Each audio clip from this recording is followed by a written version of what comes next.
Good morning. Last time हमने जो chapter 2 parts में क्लियर किया था, अब उसके क्वेश्चन आंसर हैं। साइंस का क्रॉप एंड प्रोडक्शंस। इसमें क्वेश्चन आंसर है tick the correct options. Which of the following is the winter crops. इनमें से कौन सी फसल है जो कि सर्दियों में उगाई जाती है? Wheat. Which of the following tool is not used in preparation of the soil. यानी कि वह कौन सा यंत्र है या टूल है इज़ नॉट यूज, जो कि तैयार उपयोग में नहीं लाया जाता है in the preparation of the soil, मिट्टी को तैयार करने के लिए। Seed drills. Large scale watering of the plant is called irrigations. The process of the separating grains from the chaff is known as winnowing. Which of the following is not an agriculture practice? Afforestation. Now the fill in the blanks.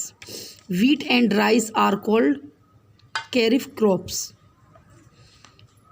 Seed drills is used for sowing the seeds. Bajra crops are sown in the rainy seasons. Fertilizer are prepared in the factories. Before storage, excess moisture must be removed from the food grains. ये आपके fill in the blanks हैं. Write true for true and false statements. Plugging cause soil erosions.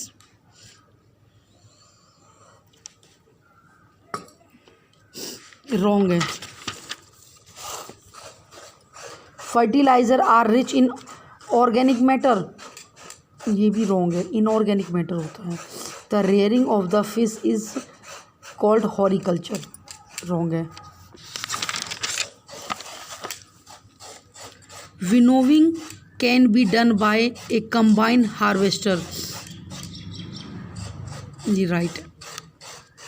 The breeding, feeding and caring of the livestock for the food and useful purpose is known as animal husbandry, right है। अब यहाँ पर देखते हैं question answer.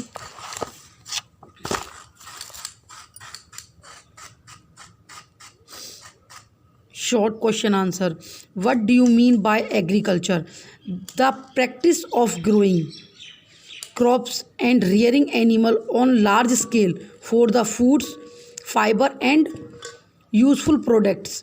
यानी कि जो फसल उगाई जाती है अलग अलग जानवरों के लिए ऑन द लार्ज स्केल, बड़े पैमाने पे, फॉर द फूड्स, भोजन के लिए, फाइबर्स के लिए, एंड यूजफुल प्रोडक्ट, उसको हम कहते हैं agriculture. Difference between ploughing and levelling. Ploughing मतलब जोतना, लेवलिंग यानी खेत को एकसार करना। इन दोनों में क्या अंतर है? Plugging the process of turning and loosening the soil, यानी एक ऐसे अभिक्रिया जिसमें खेतों की जुताई की जाती है। लेवल का क्या अर्थ है? द प्लग्ड लैंड, जो जुती हुई खेत है इस लेवल, उसको मेज़ के द्वारा एकसार किया जाता है। And press lightly with help of the wooden planks, यानी कि जो लकड़ी की जो मेज़ होती है उसके लाइटली यानी कि हल्के वेट के द्वारा उसको प्लेन किया जाता है। अब देखिए third question. Explanations the method of transplantations. Transplantation का अर्थ होता है यानी कि जब पौधे को उगाया जाता है, बहुत बार बीज के द्वारा ही पौधा बन जाता है, तो उसे एक स्थान से दूसरे स्थान पर लगाने की आवश्यकता नहीं होती। ट्रांसप्लांटेशन में एक पौधे को यानी कि उसकी पहले पौध बनाई जाती है, फिर उस पौधे को एक स्थान से दूसरे स्थान पर लगाया जाता है। सम वेजिटेबल, कुछ सब्जियां, एंड पैडी, जैसे यानी कि धान हो गया, सीड्स, उनके बीज लगाए जाते हैं। आर नॉट डायरेक्टली सोन, उनको डायरेक्टली बोया नहीं जाता इन द फील्ड, खेत के अंदर। दे आर फर्स्ट जर्मिनेटेड, पहले उन्हें उगाया जाता है। इन ए नर्सरीज, यानी कि एक पौध के रूप में नर्सरीज में। And then transferred to the main field, फिर उन्हें खेत में बोया जाता है, तो इसका प्लांटेशन कहते हैं। Define weeds. वीड्स का मतलब होता है निराई करना। Why do you think weeds should be removed, क्या यह आपकी सोच के अनुसार क्या ज़रूरी है कि जो निराई करना आवश्यक होता है खेतों में? The process of removing unwanted plants from the crops, एक ऐसी अभिक्रिया जिसमें से जो पौधे उपयोगी ना हो फसल के साथ जो उग जाते हैं उनको अलग करने की अभिक्रिया वीड्स कहलाती है। And for protection of the crops, फसल को संरक्षित रखने के लिए वीड्स आवश्यक होता है उसको, यानी कि अनवांटेड प्लांट्स को अलग करने के लिए। What do you mean by rabi crops and kharif crops? Rabi crops are sown in the winter season and kharif crops sown in the rainy seasons. इसके एग्जाम्पल है वीट हो गया, ग्राम्स पीज हो गया, और इसके कैरिफ क्रॉप्स के जो एग्जाम्पल है पैडी हो गया, मेज़ मक्का हो गया, कॉटन हो गया।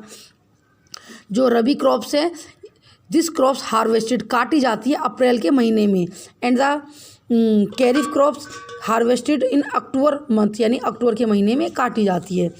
अब इसके बाद है right one word for the following questions. The crop grown during winter, वह कौन सी फसल है जो सर्दी में बोई जाती है? Wheat. The process of removing weeds from the crops, यानी कि एक ऐसी अभिक्रिया जिसमें निराई करके अनवांटेड पौधों को निकाला जाता है, उसको क्या कहते हैं? वेडिंग, यानी निराई करना। अब नेक्स्ट पेज पे, a man made inorganic compound which supply nutrients to the soil, आदमियों के द्वारा बनाई गई एक कार्बनिक खाद जिसका प्रयोग हम खेतों में उर्वरक यानी कि खेतों को उपजाऊ बनाने के लिए मिट्टी में यूज़ करते हैं, पोटाश या यूरिया, यानी कि ये मैन मेड है। Fourth question, rearing cattle for producing milk and milk product on the large scale. Rearing kettles यानी कि अलग अलग प्रकार के जो कैटल्स यानी कि जानवर पाले जाते हैं फॉर प्रोड्यूसिंग मिल्क, दूध बनाने के लिए, एंड मिल्क प्रोडक्ट यानी कि जो दूध हमें प्राप्त होता है ऑन द लार्ज स्केल, बड़े पैमाने पे, वो कौन से, उसको क्या कहा जाता है? एनिमल हस्बेंड्री, यानी कि इसमें जानवरों को पाला जाता है और उनसे दूध प्राप्त किया जाता है। Fifth question, scattering of the seeds by hand for sowing in the soil, बीजों का बिखराव करना बाय हैंड, हाथों के द्वारा, for sowing in the soil यानी कि बिखराव करना मिट्टी के अंदर, क्या कहलाता है? सोइंग ऑफ सीड्स, यानी कि बीज बखेरने की प्रक्रिया। यहाँ तक आपके क्वेश्चन आंसर कंप्लीट हो चुके हैं। ये लेसन आपका कंप्लीट है।